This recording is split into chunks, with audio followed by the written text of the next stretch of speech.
Welcome to Innovating Leadership, Co-Creating Our Future. I'm your host, Maureen Metcalf, founder and CEO of the Innovative Leadership Institute. With me on the show today is Roxanne Brown and Ed Cook, co-founders of The Change Decision, a change and culture consultancy focused on growing joy at work. Today's interview is part of the Connex Executive Insight Series brought to you by Connex Partners. Connex Partners is the #1 executive network for HR and healthcare professionals. Connex connects business leaders from across the U.S., helping them solve their greatest challenges together. So give us just the couple of minute intro of yourselves and your organization, and then we're going to jump into the questions our listeners are waiting to hear about. How do we do this well? Great. Roxanne Brown. So my background is in change management. I've always done this work professionally. I discovered it late in the 90s when my company that I worked for at the time was going through a terrible merger and happened to be going to school at the same time, and took a change in leadership class and realized, oh, wait, there's a way to do this that's good for everyone. So that's been the focus of my career ever since. Ed and I started the Change Decision 5 years ago because we had an amazing joy at work experience 10 years ago that we thought, hey, we need to keep doing this. We need to figure out how to help other people do this. So that's what led us to start the Change Decision. And I'm Ed Cook. My background has been mostly in leading organizations, although also with a strong piece of analytics. So I've been an analyst in multiple different organizations, and I'm now a professor as well at the University of Richmond. I teach analytics in both the MBA and the undergrad programs, and that's an important component for Roxanne and I in the work that we do. So Joy at Work definitely has a rainbows and fluffy bunnies kind of piece to it, but we also try and bring in an analytic piece to it. So how do you really know that you are making a cultural improvement? And so we thread that in to all of the work that we do so that we can essentially prove that you know that you are getting somewhere with the work that you're doing. Ed, I want to say thank you for your service and also highlight that you spent time in Iraq. So I'm guessing you have a side of you that is not fluffy bunnies, that it's... That's right. I think it's one of the reasons why he can get away with that. Yeah, right. So when you say you're a Navy pilot and you've been to these different crazy places and then talk about joy at work, people react to you a little bit differently. Yeah. I did want to highlight that you've got large corporate, you've got university, you've got consulting, and you've got military and analytics all wrapped into the methodology. So it really is some kind of hardcore stuff. Yes, It is. Yeah, it's been fascinating to get to go do it now with all of these different organizations, both very large and very small, and see pretty significant consistency in how this idea of joy at work shows up. It doesn't really matter how big you are.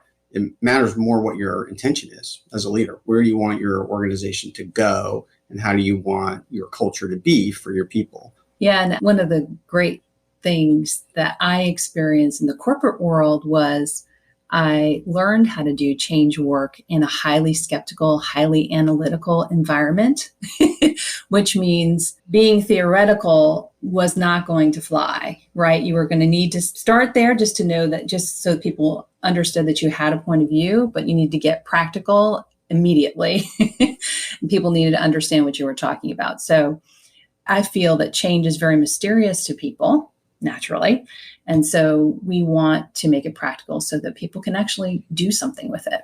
And I'll throw in, I have had a number of years of experience at Accenture in the change practice when it was a new thing. Yeah. I worked in paper manufacturing plants and utilities, and people who didn't really not want a bunch of fluffy theoretical stuff.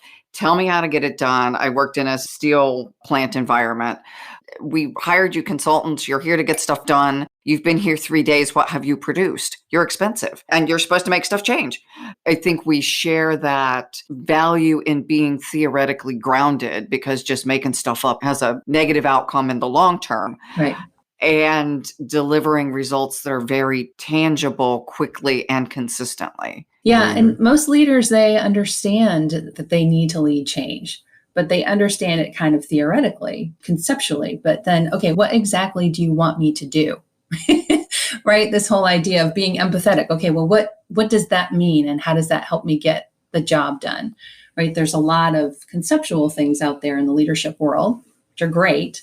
But the how do I do it remains mysterious for most leaders. Let's start the conversation then with this VUCA environment.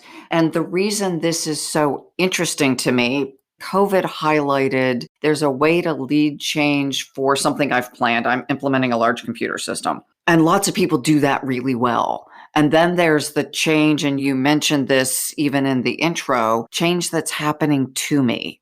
I don't get the choice to plan as deliberately COVID as I do implementing a computer system. So we're talking about change is constant. We're in a VUCA environment that's here to stay. One, let's unpack just for a second what is VUCA. And then with that in mind, how can leaders thrive and prepare to lead change and prepare for the unplanned? So do you want to take what is VUCA, or do you want me to? If you want to talk about what the four are, that'd be great. I have to look it up to actually remember what the four things are.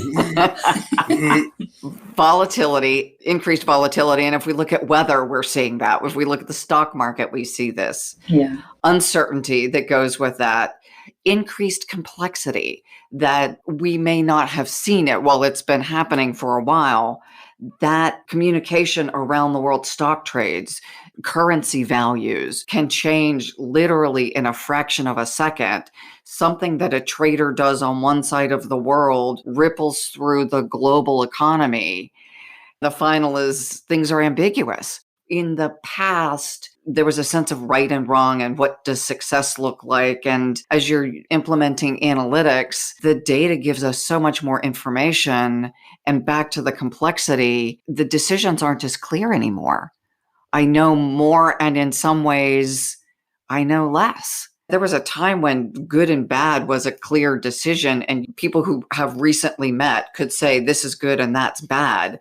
We now live in a world where I'm not going to ask you on air a bunch of questions because we could have an entirely different view, even when we're close friends, about what's good or bad or right or wrong. Mm-hmm. It's just the world of gray is much bigger for many of us, and specifically people in leadership spaces. We're just grappling is a word I really like, because I think really good leaders grapple with difficult situations. They recognize they're difficult and they spend the energy collectively and personally navigating the questions that we didn't have to face in prior years. So that's my summary of what is VUCA. So with that in mind, how can leaders thrive in the reality and prepare themselves for change? I find the VUCA thing interesting because you mentioned my military service, Maureen. VUCA came out of the Army War College in the late 80s. That's when they started writing about it and started to permeate throughout the military from there, just to get this idea across of these four different factors and how they're impacting military leaders as they start to think about what they need to do. And the focus then hits into this area that Roxanne and I talk a lot about, which is the notion of fear versus attraction. And I think a lot of people have a misconception that military leaders lead through fear, right? You give orders, you make demands, you shove the troops forward. And that's not true. The military leaders that are great lead by attraction. So where are we going? What are we trying to do? And if ever there is a place where you're taking on change that you don't like, that's certainly happening in the military. Nobody wants to go into a combat zone or deal with all the things that you have to deal with. That's a constant set of changes that are often life-threatening. And having a leader that you are driving with and towards a place is far more powerful than a leader you're afraid of, or the leader is highlighting the thing to be afraid of. And so I think at the very beginning, it's thinking as any leader now, so this is irrespective of the military, it's any leader in any organization. If you're leading towards attraction, where are we going? What's going to be better? The entire mindset of both the leader and everyone that's engaged is very different. So if I focus in on what's the bad part of change, then the bad part of change is probably going to show up. Mm-hmm. But if I focus in as a leader on the good part of change and talk about that to begin with, not to get rid of what's going on or to sweep under the rug what's bad, because you want to be clear and honest about that. but to start with what's going to be good and drive off of that and create a place for people to go and get excited about going.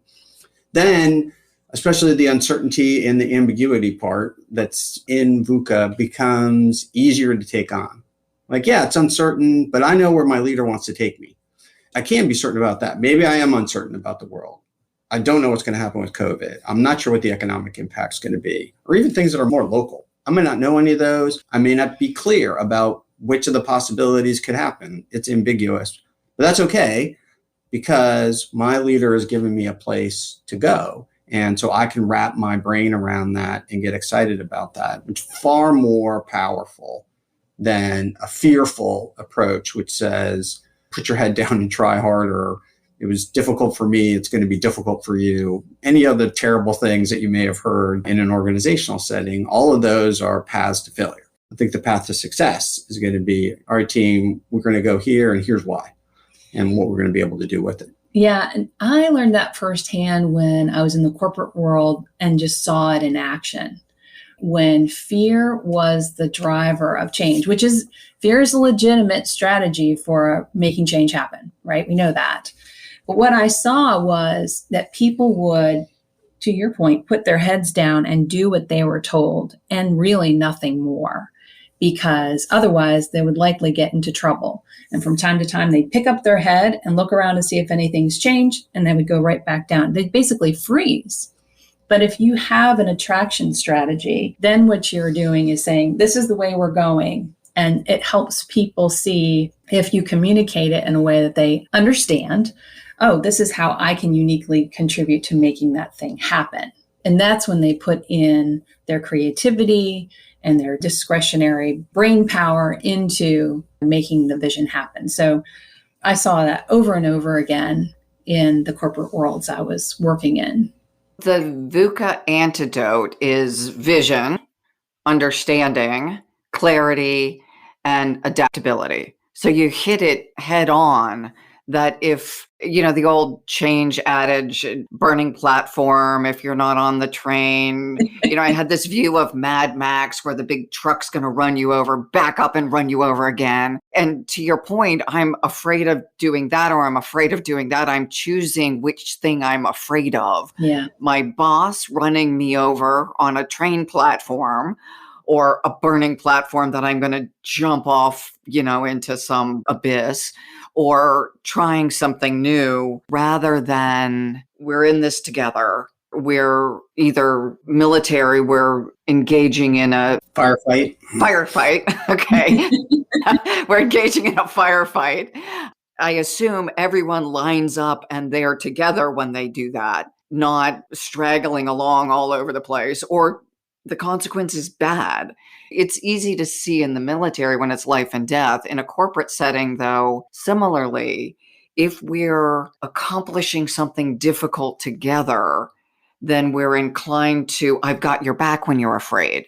I've got your back when you make a mistake. We're all going to make mistakes. Right. So the combination of vision and cohesion really pulls us through the difficulty where threats and fear less effective. Yeah, we have gone to this place where we're helping leaders set an intention, and we call it a joy intention. What that means is we ask people to describe what would they like it to be like on the team in general, but also how would you like them to experience the change process? Not the change in the end, but the process of going through it. And it can be things like, it's okay for us to have direct conversations.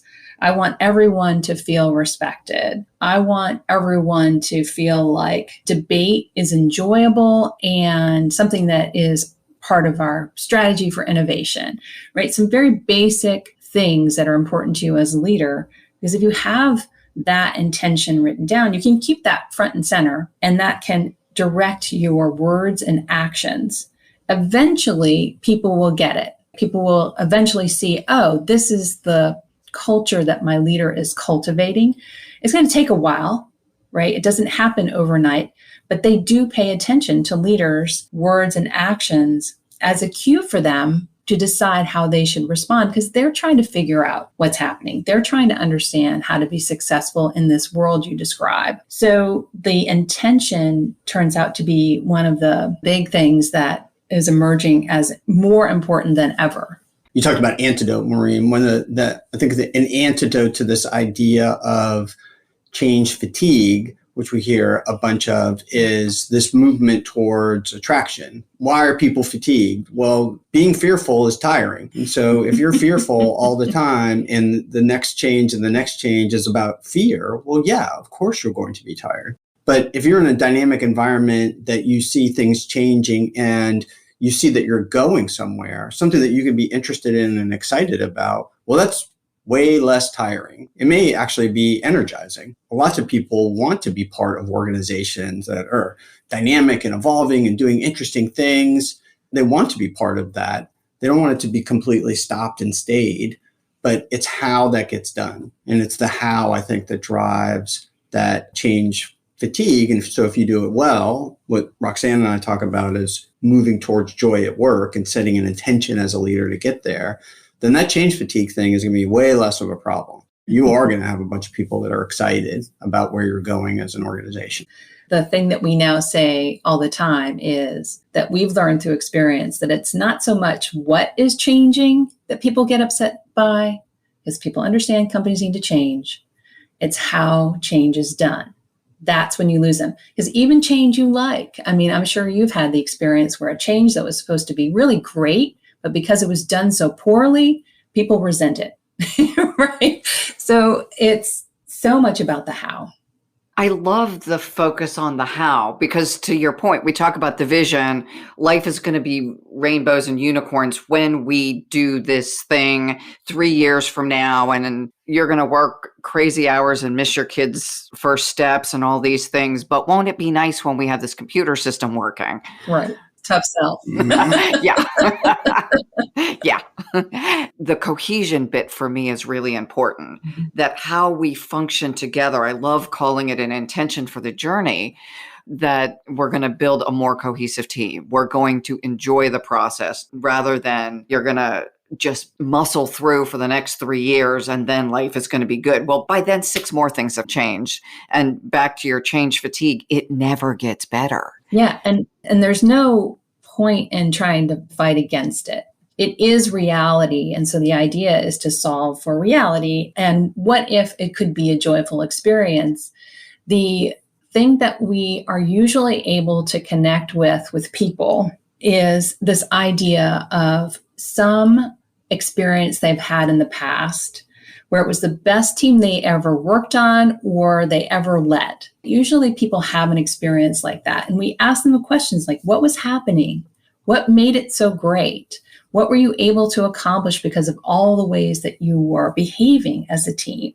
It's almost like you go into this romanticized memory of this thing that was so great. And then you can ask yourself, okay, well, what 2 or 3 things would you love to see happen on this current team? And what difference would that make? And what might you be able to accomplish because those 2 or 3 things were part of the change? And the questions that we're asking are about attraction. They're not about analyzing. They're not about fear. We never go into that fear place. We're always in fear. And that's partially because that's our training. Our training is to look at a problem and judge it and try and get rid of it, right? It's almost very fearful and in its very basic way. But when you focus there, when it comes to people and change, people shut down as opposed to lift up. We're looking for that upward spiral in how people behave with each other. So starting with this, remember that great thing that happened a long time ago? Well, tell me about it, because it was probably one of those situations where it seemed impossible on the surface, yet look, you accomplished it. My guess is everyone around your table has a story just like that. So there's all this potential right there that you could tap into and see what happens. That for us is joy at work. I love that you're explaining it, and it really taps into the neuroscience. By inviting in the positive memories, it's also activating a different part of the brain and engaging people actually changing the neural pathways Mhm. so that I am more connected to that and concurrently less connected to that fearful outcome. Yeah. If we do it often enough, it's not a one time.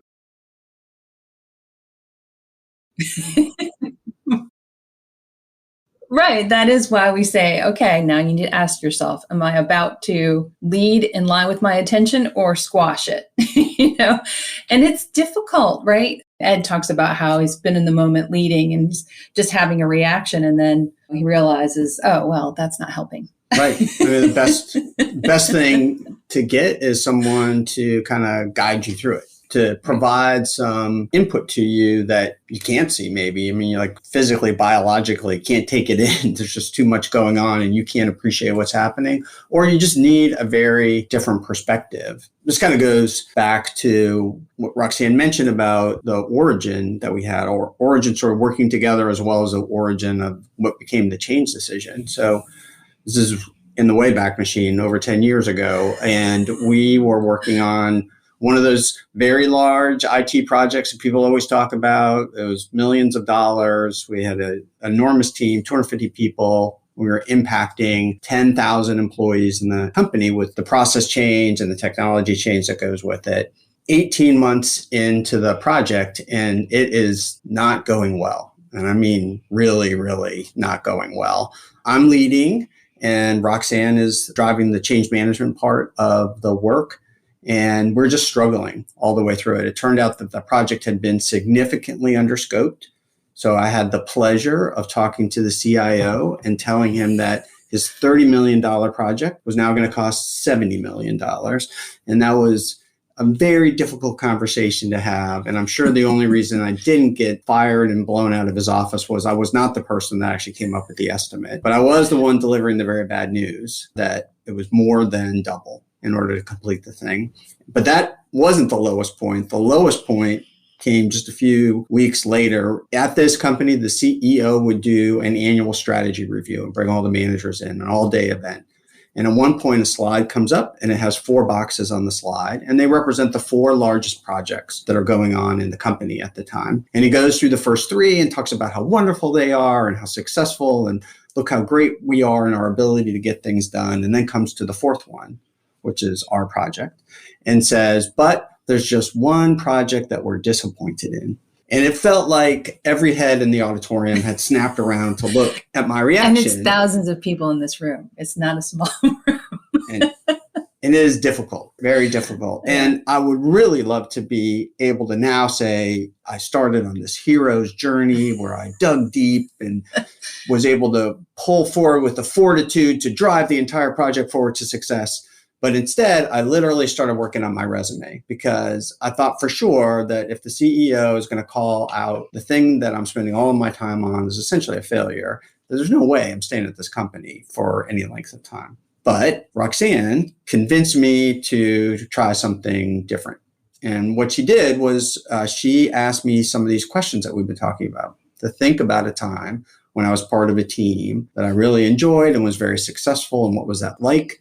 And then questions about what my intention, what would I want this team to be like? And then she took that to my leadership team and talked to all of them. And part of that was to show them what I had said. And it was striking for them to see that, because that's what they wanted. That's not what we were doing at all. We weren't acting like that at all in any of the meetings we were doing.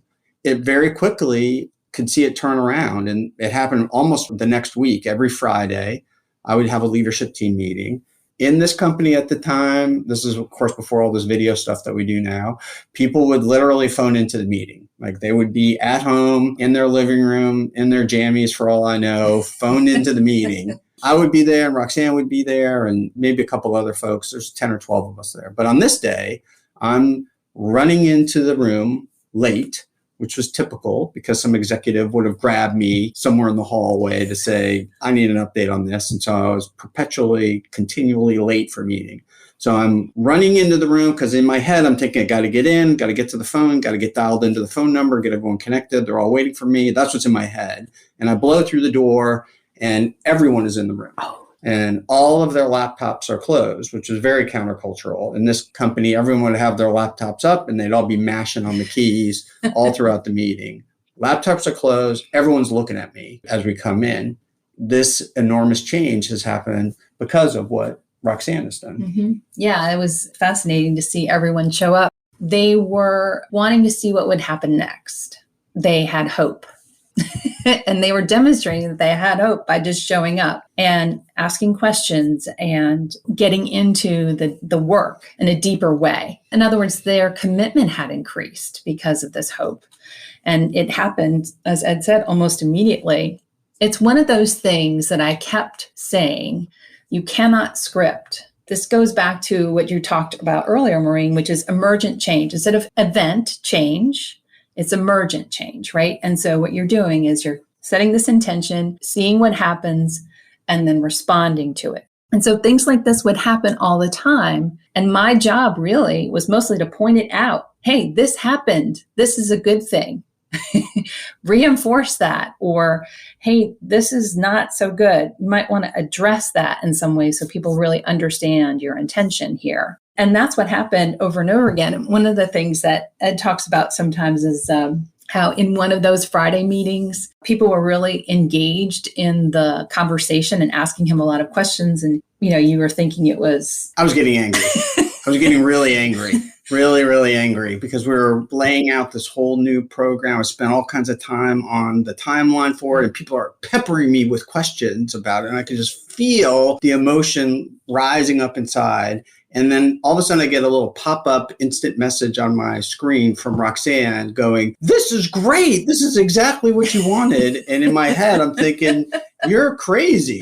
This is not what I wanted at all. Right. But what she pointed out to me that I was completely unable to see in the moment was they were doing what I had hoped they would do. Ask questions. We would engage in debate. We would try and take care of problems. We would get it solved. And they felt comfortable now to jump in and do that where they didn't before. And so we weren't getting to a place where we were solving problems. And so now instead they were engaged in that effort, but I needed somebody else to help me see that because I just could not see it. And that unfortunately happened often. So it's definitely useful to have somebody there to point things out to you because I just couldn't take it in. It's just too much to take in. And so having a party that could just sit back and wrap all that up and go, nope, you're okay, do it this way, or maybe take action over here was immensely valuable. Sometimes a little thing would just kick off something totally different. Like many organizations, we would do these all hands meetings once a quarter or so. And they were painful and PowerPoint driven. And we're prepping for one of these. And Roxanne says, why would you have all these people fly in from all over the country, put them into a big giant room and subject them to PowerPoint for the entire day? I don't know why that at that moment was this big. It was an enormous click. And I'm like, okay, that's it. No PowerPoint. All these different ideas started coming. So we did all kinds of crazy things that kind of rolled out from that. We did a 2-act play. The first act was, what is it like when the system is put in place the way it is today? What's it going to be like in the future? We turned one of those all hands meetings into a late night talk show. I wore a suit. We set up chairs. We had a band.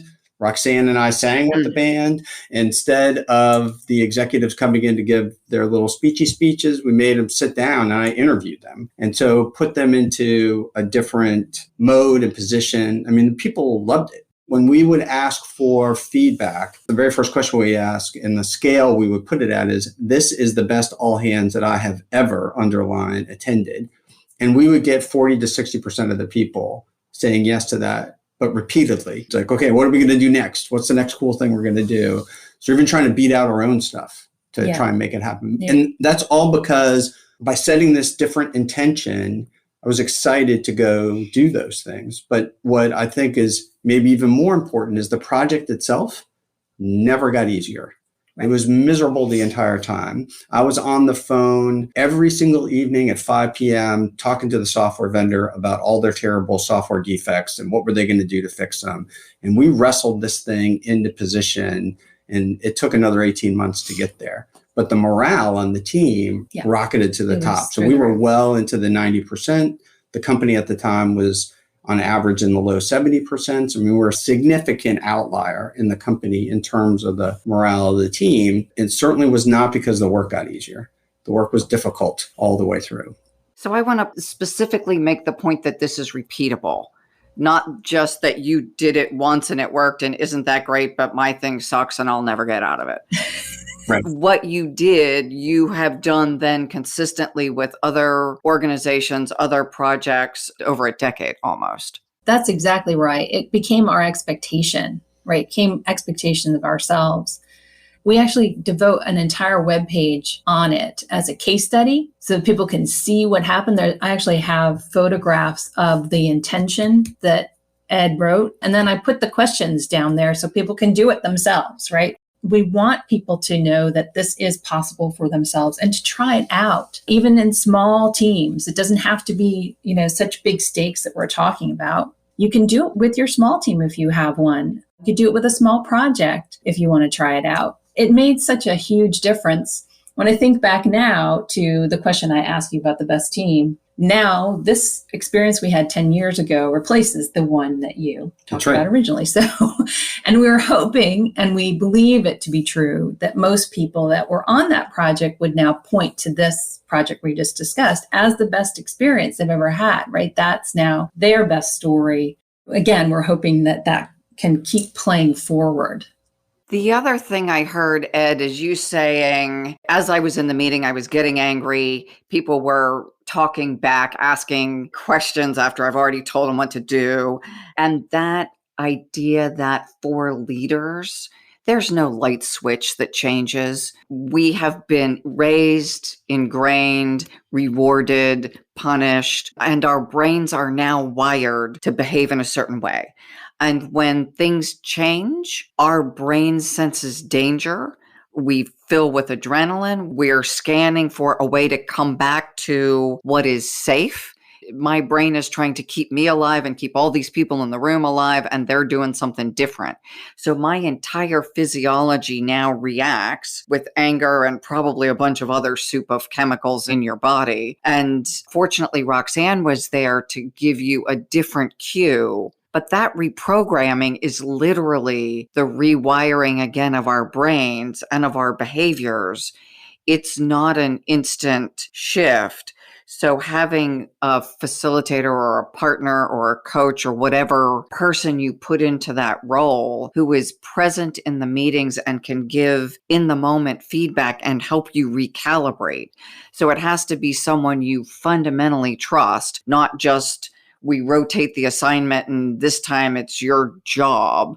It is a colleague partner to help deal with thoughts and emotions that leaders have. And often we don't acknowledge that we have emotions at all, nor deal with them. And the only thoughts I'm supposed to have are, what's next on the milestone list, not this bunch of idiots is doing something I don't like. How do we manage that kind of from a mindfulness perspective? And I need to shift my thinking because these people aren't idiots. They're actually the precious souls we've invited in to do this project. And they're doing exactly what we asked them to do. But the dissonance can be in me as the leader, not in the group. And how do I even know if what needs to be fixed is me or them? Again, we're taught I'm the leader. Of course, it's them. Is what I'm feeling aligned with what I say I'm asking for? So this big question of leadership alignment inside myself and then inside the organization. And as leaders, no one that I know growing up in my age group, that was never a thing that you'd think about. If it was wrong, it was those people. I am somehow divinely inspired with all answers. And giving that fantasy up has taken some time. And even for leaders who I would consider more enlightened, that stuff is still in there. And we still have the reaction. We just now have the process to say, is it me or them? Before I say something that I really can't take back. What I heard were several layers of senior leaders aren't always aligned. We don't always have their support. There's a way to get it. Middle managers, how do we help prepare them to navigate this as well? the lesson I think that we got out of our experience was that in order for things to change, the leader has to change first. That's great to say. All right, leaders, you have to go change first. Lovely. Maybe that's okay. Now let's go have lunch. Done. Right. It's a chapter title maybe, but that's, it's not how to do it. You talk about middle managers. I was one of those, right? I did have this enormous team, but there's a whole bunch of people, seniors sitting on my head for this whole thing as well, right? I'm right in the middle of the organization, even though I've got this multi-million-dollar thing that I'm trying to drive forward. One of the things that I said, and again, this is where Roxanne helped redirect me. When we were talking about doing this, I said, well, why are we focusing on the team? Shouldn't I be focusing on the executives? I mean, they're the ones that are giving us all this wacky direction that's making it difficult for us. And she said, they're a mess. No. Let's not focus there. Let them be whatever they're going to be. We need to focus on your sphere of influence.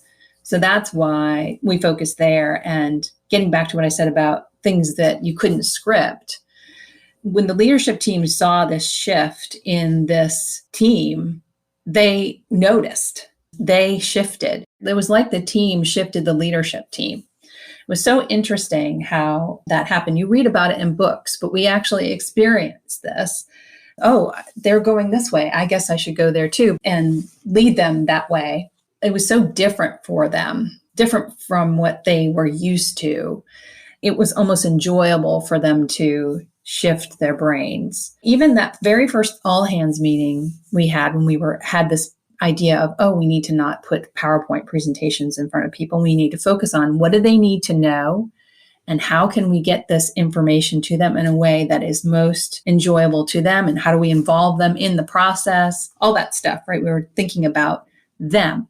It was so interesting. On the way to the all hands meeting, Ed kept getting phone calls from executives, very fearful. What are you going to present? Is so-and-so ready for their presentation? Just all this fear in getting ready for this all hands. And so, we had to have two minds, right? One was kind of managing the way they're thinking and the fear that they have, and managing this intention we had for this giant team and how we wanted to send a good message in this moment, right? This all hands moment. So we're kind of keeping these two ideas at the same time. They kind of saw what happened and they responded. It was a really kind of like an out-of-body experience, because at one point, the executives are hugging each other. And we're like, wait, what? What is this? It was like somehow relief happened for them, and they were able to be human. I can't explain it. All I know is that that is what happened over and over and over again. The one thing that remains the same is the intention part. We focused on the team, this giant team, and then the leaders came and made a shift themselves. It was really fascinating. Mostly, we assumed that they were fearful. So I hear a couple things here again that's really interesting. One, we don't think of senior leaders being afraid, especially C-suite kind of folks. They know what they're doing and they inflict fear on the rest of us. They're coming to visit, so we have to scurry around and make sure they're happy. And it doesn't matter where you are in an organization. It seems like whether it's a multi-billion-dollar organization or $1 million organization, boss coming into town, unless they work in the same place with you, there's scurrying and there's prepping and there's worrying. And no matter how laid back the boss thinks they are, their presence creates fear. Oh, yeah. So it's interesting that we don't project that they may be afraid of us. Oh, they're so fearful. There's so much at stake for them. That is one of the things that we do. We think about what is at stake for leaders. We often think about influencing people to change, but you also have to think about, well, what's at stake for the influencers that are involved in the change? A great example is maybe a leader is going to be heavily impacted by this change that's going on, and they don't feel appropriately involved in it. How do you know that unless you take a closer look? If you just assume, like many of us do, oh, the leader's just being difficult. The big thing that we talk about all the time is that a person's reaction to change is perfectly reasonable from their point of view because it represents their entire life's experience. So even if I don't like why, even if I don't agree with why, it's still perfectly reasonable from their point of view. So that puts me in a curious first mindset instead of judgment first. We tend to be judgment first at work for natural reasons. Like I said, we're trained to judge problems and get rid of them. But in a change situation, it's more advantageous to try and understand, well, why are they responding that way? And what might be behind that? And then what can I do that would be reasonable to make it easier for them? I won't be able to do everything, but there are probably a few reasonable things I could do that would help them understand that I'm trying to engage in a partnership with them. I'm respecting their point of view, and I need them on board. It's so easy for us as leaders that you're holding that intention and you're holding the risk. Because I imagine some people, as you use words like intention and attraction, what they hear is you're disconnected from the current reality of there's this big bucket of risks and barriers here, and I've got a board to report to, or it's my personal bank account, and how do I make payroll next month if I miss this thing?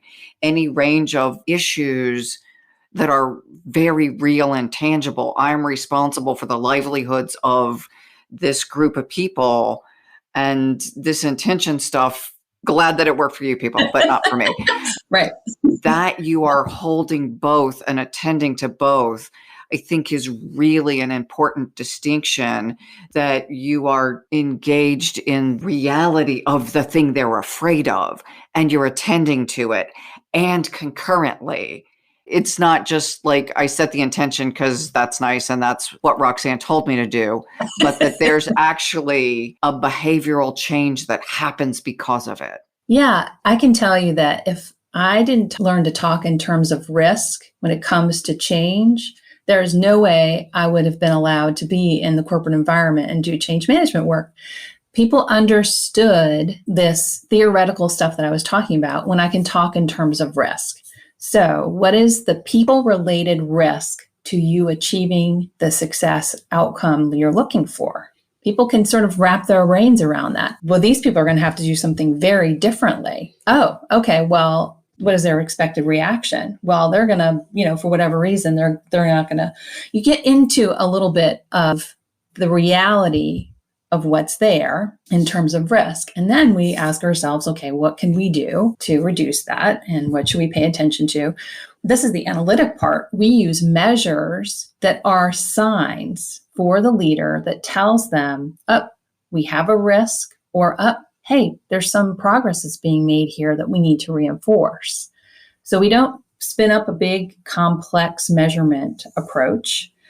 What we do is we tend to focus on a handful of metrics that can lead to really actionable insights by paying attention to them on a regular basis. It's the idea of helping the leaders be a learning group. They're paying attention to how things are landing and then responding. Yeah, I think part of this is the way in which leaders, when they're dealing with that fear and worried about the risk, they are getting themselves stuck on a local optimum. I just wanted to throw one little analytic professor thing in there real fast. So they're doing what they can do to be as best they can, but in a small area. I've done this, right? I'm so nervous about what people are going to say that I'm trying to control the conversation in the meeting, and I try and lock it down. But as a result of that, I can't get to this step place that's so much higher because that information isn't coming out. And the only way for me to get there, I have to take on the fact that they may actually say something that I wish they wouldn't say in a large meeting with other executives or whoever. But if I can get to the place where I can allow that to happen, then we can step up to that and see what's there. So one of the values of trying to put in some key metrics is to be able to show people that, like, you're stuck here. Like, realistically, how much better is this thing going to be doing what you're doing right now? I'm like, okay, well, we might smooth it and get a little better. What would it take to come up with your crazy value, double that number, increase it by 50%, whatever it is? And that starts to get people to think about, I really do have to think in a totally different way. And so for folks that are super analytical, that can be a way to kind of break them out of their place where they are stuck and get them to start to think about it. One of the questions that we'll ask people for these metrics, this is a proof test for them, is imagine that the metric is at its realistic lowest level and its realistic highest level. What action would you take? What decision can you now make? So that's useful in two ways. One, it tells you if the metric is useful or not. Because if you would say, well, I wouldn't do anything if it was at its lowest level or at its highest level, well, you need to toss it because you actually don't care. It might be really interesting, but it's not a useful metric because It's not giving you useful information to then go make a decision. But if you say, well, gosh, if it got way up here, I would act totally differently. All right, well, now that gives you something to start to shoot for and start to think about how would you get there. So I heard in a conference last week the phrase, if your life's work can be accomplished in your lifetime, you're not thinking big enough. That's great. Yeah, that's great. That's helpful because we have big goals. So thank you for that. Right. We want to bring joy at work to everyone. That's probably unlikely that's going to happen with just us in our lifetime. But it's nice to be able to shoot for something that's so big. Well, and this came out of Intel is building their new chip fab here in Columbus, where I live. And the person who was helping bring that deal about, evidently repeatedly, Intel kept saying, you're not thinking big enough. You're not thinking big enough. For the people negotiating this deal, this was the biggest thing they could have imagined. Now what they're looking at is exponentially larger. How often do we as leaders or change leaders look at something through the lens we've seen in our experience and say, boy, that's as big as it can get? So yeah, bringing joy at work to everyone in the world. Yeah. How fabulous would that be? That it is something that seems unreasonable, instead of saying your goals have to be SMART goals, reasonable, attainable, time-bound, measurable. What if this really is everyone on the planet gets to feel good about the work they do, not just that the day is ended and they're exiting. I made it through my day versus I enjoyed my day. Yes. Yeah. We have a client that we worked with. This is at the other end of the scale now, much smaller, but the same exact idea that you're talking about, Maureen. They were going through a process where they're going to have to do their very first layoff. They'd never done that before, and they were afraid. They had paused on that decision for 2 years. They did not want to pull the trigger on that decision. They were concerned about what it would do to their culture, and they were concerned about being good leaders for these people and what would all that mean, and so hadn't done it.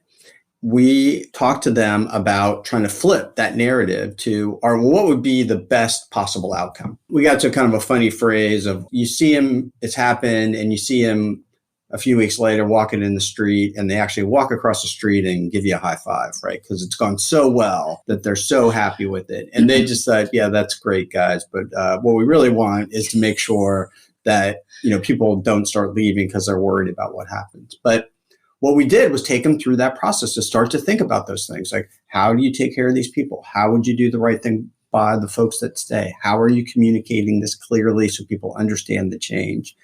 They did not have the experience where people walked across the street to give them a high five, but they did have the experience of actually seeing somebody in town later who talked to them happily and positively about how that experience had gone, how well things had landed, and how good it was for them, but also for everybody else that was in the company, because they have now looked around and go, oh, so that's what it's like in this place if something bad like that has to happen.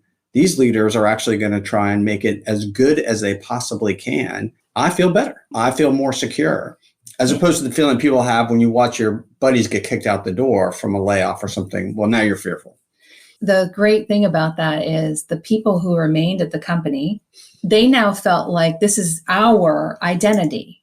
This is how we do things here at this company. And I feel even more proud to work here, right? This is the exponential positiveness that happens that looks on the surface like nothing, but it's really huge, as opposed to what you were talking about, where people get kicked out of their companies. And now what you're doing is setting up for a transactional relationship between the employee and the employer, because I realize you're going to make this decision. I'm going to be kicked out the door. I'm going to drop back into transactional relationship with you because that's the safest thing for me to do. It's the wisest thing for me to do. It's the message that you're giving me. Got it. We forget that this thing that we are taught exiting people from our companies, the reframe is such an important question. And I'll say for me, as I dealt with some personal things in my history, thinking of myself as a person who was treated badly, when I could reframe and say that bad thing happened a few times, the loving things happened literally probably millions of instances in my life. Yeah. So am I an abused person or a victim, or am I an incredibly fortunate person who, like everyone's life, has some stuff? And moving out of a victim mentality for me has been life-changing. And I think most people can point to a place where they were victimized by a situation. But defining myself as a victim takes away any future power. And so I love how you are helping people consistently reframe, because that one reframe for me, I'm able to then have efficacy in any situation. And that's what you're giving people, the ability to be at choice and imagine what's positive rather than just we do what people do. What comes to mind for me is this notion of mastery. So much about what we do is we're almost learning as we go, and we look to what others have done and try to take the best of it, try to emulate it as best we can. But when you're in that mastery place, you can rise above the situation and you can see, okay, well, how would I like this to go? And where do I have the control or influence over that? Because there's probably quite a bit, but you almost have to seek that mastery, or remember you can go there. I don't think we really talk about that so much. It's almost like in most work situations, we value taking on more than we can reasonably take on, as opposed to this notion of mastery. The other thing I think about, and this is the thing that we're trying to research right now, and I say trying because there's not a lot out there, which is what is the impact of leadership on leaders? There's so much out there about the impact of leaders on people, and so much about bad leadership. I mean, it's voluminous what's out there in popular literature alone, but there's very little on what impact does it have on a leader's mental and physical, emotional well-being when they lead. If you think about what you just said, Maureen, about letting people go, we don't really have a notion of what that does to you as a leader. And that has a huge ripple effect that we are completely ignoring, right? And I think that's partially why people are reluctant to move into management and leadership positions. It's very difficult work. You find you're out there in open water trying to figure out how to ride the waves when you're in the waves. And so it seems like there's a big opportunity to pay attention there. And we really just aren't. We haven't spent a lot of attention there at all. We're very good at pointing fingers at leaders. We're not very good at being empathetic with their position. One thing that comes to mind from the VUCA research and a lot of other places, but it's the VUCA people I've seen recently, is the idea that 95% of what we do is what they would say below the line or unconscious. 5% of what we do is conscious. What you're doing here is elevating people to make conscious choice through the questions you're asking. And I keep going back to, and this is a repeatable process. It's not just, oh, I listened to this podcast and I did that and then went back to sleep. That idea that we can create the vision of what's possible, back to the antidote for VUCA and volatile. And what, Ed, you started with is, what's the vision of the best possible outcome? That's my intention. And then revisiting that intention on a regular basis, not discounting that, yeah, all kinds of stuff can go wrong. And some of it will. And how do I get back on course? Yeah. So as we wrap up, any closing words or invitations for our listeners before we sign off? A couple of thoughts. So, we talked about this idea of an intention, and Roxanne and I like to use the word joy intention because I think it pushes you out further. And that can sound maybe somewhat daunting in terms of just thinking about taking a step back from that. How do you get there? First thing is to just think about, what do you value? Like, what do you care about? And that's true for any decision. So for any decision you're going to make, we would advocate that's the first thing you start to think about. What do you value? Don't think about the end result first. Think about the values that you have first. So don't think about what's my big, giant joy intention. That might be too much to take on all at once. But think about what are the things that you care about? What are going to be important to you? And even just writing all those down as a brainstorm list, and then look at those and say, okay, now maybe I can craft what my intention is going to be for my company, for my team, for this project I have to do over the next couple of days, or even the thing you're talking about, Maureen, that you got to get done tonight.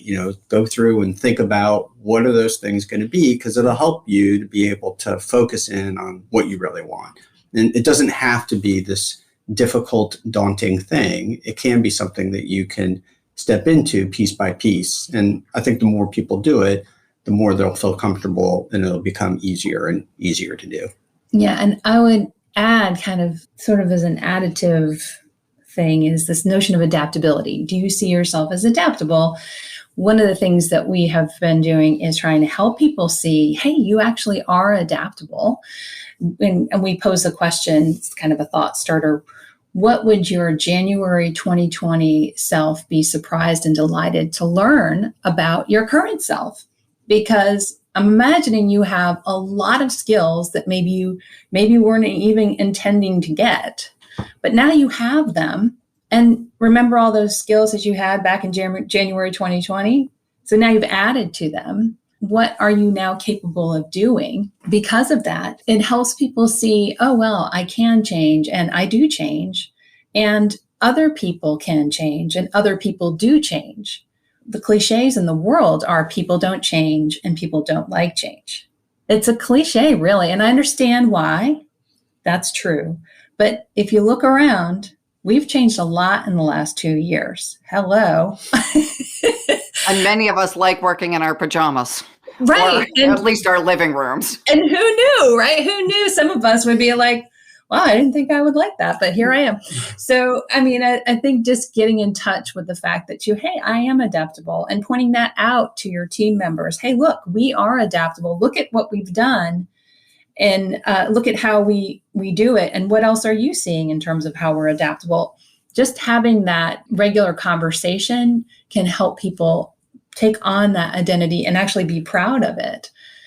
So I think that goes hand in hand with an intention that you set.